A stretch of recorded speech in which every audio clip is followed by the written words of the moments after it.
Zee ಇರುವಾಗ ನೀವು ನಿಮ್ಮ ನೆಚ್ಚಿನ ಶೋಗಳನ್ನ ಎಂದಿಗೂ ಮಿಸ್ ಮಾಡಿಕೊಳ್ಳುವುದಿಲ್ಲ. ಅದು ಸಂಪೂರ್ಣ ಉಚಿತವಾಗಿ.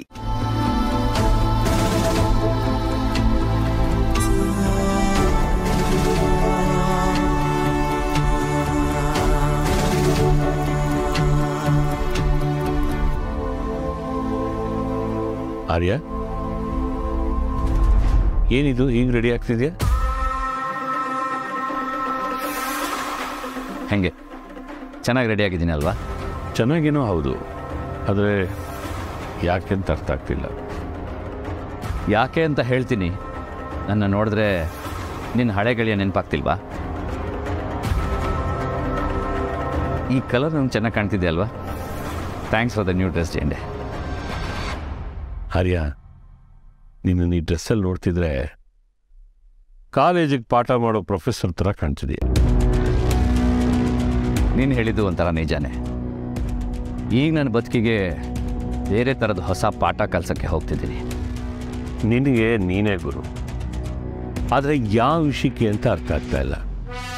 ಇಷ್ಟು ದಿನ ವರ್ಧನ್ ಕಂಪ್ನಿ ಓನರ್ ಆಗಿ ಒಳ್ಳೆ ರಾಜನ್ ಕಿರೀಟದ ಥರ ಇದೆ. ಈಗ ಅಧಿಕಾರ ವ್ಯಾಮೋಹ ಎಲ್ಲ ಬಿಟ್ಟು ಬೇರೆ ಓನರ್ ಕೈ ಕೆಳಗೆ ಕೆಲಸ ಮಾಡೋಣ ಅಂತ ನಿರ್ಧಾರ ಮಾಡಿದ್ದೀನಿ. ಏನು, ನೀನು ಕೆಲಸಕ್ಕೆ ಸೇರ್ಕೋತೀಯ? ಕೆಲಸಕ್ಕೆ ಮಾತ್ರ ಅಲ್ಲ, ನೀನು ಹೇಳಿದಾಗೆ ಪ್ರೊಫೆಸರ್ ಕೆಲಸಕ್ಕೂ ಸೇರ್ಕೋಬೋದು. I can teach business management, accountancy, even economics. ಅಗತ್ಯ ಬಿದ್ದರೆ ಕನ್ನಡ ಸಾಹಿತ್ಯದ ಬಗ್ಗೆ, ಕಾವ್ಯ, ಮೀಮಾಂಸೆ, ಗದ್ಯ, ಹಳೆಗನ್ನಡ ಎಲ್ಲ ಕಲಿಸ್ತೀನಿ. ಕಲ್ಸೋದಿನೋ ಖುಷಿ ವಿಚಾರನೇ, ಆದರೆ ನಿನಗೆ ವರ್ಧನ್ ಕಂಪ್ನಿನಲ್ಲಿ ಒಳ್ಳೆ ಸ್ಥಾನ ಇರಬೇಕಾದ್ರೆ ಎಲ್ಲೋ ಹೋಗಿ ಕೆಲಸ ಮಾಡಬೇಕಾ? ಒಳ್ಳೆ ಸ್ಥಾನ ಏನೋ ಇದೆ, ಆದರೆ ದುಡ್ಡ ನಿನಗೇನು ಕಮ್ಮಿ ಆರ್ಯ? ಕುಬೇರ ಕಣೋ ನೀನು. ನೀನೇ ದುಡ್ಡು ಅಂತ ನನ್ನ ಕೇಳಿದ್ರೆ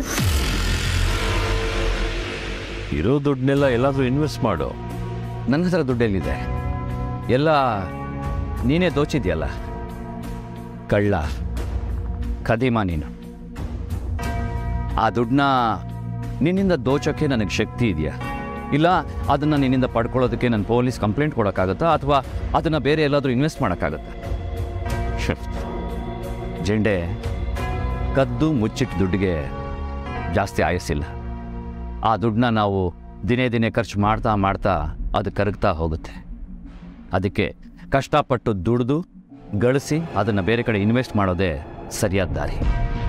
ಹಾಗಾದರೆ ಇನ್ವೆಸ್ಟ್ ಮಾಡೋಷ್ಟು ದುಡ್ಡನ್ನ ಹೇಗೆ ಸಂಪಾದನೆ ಮಾಡ್ತೀಯ?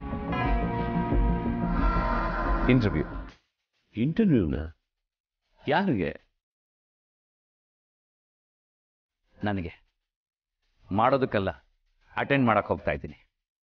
ಸೊ ಜಾಸ್ತಿ ಮಾತು ಬೇಡ, ವಿಶ್ ಮೀ. ನನಗೆ ಗುಡ್ ಲಕ್ ಹೇಳು. ಬಾಯ್ ಪ್ಲೀಸ್.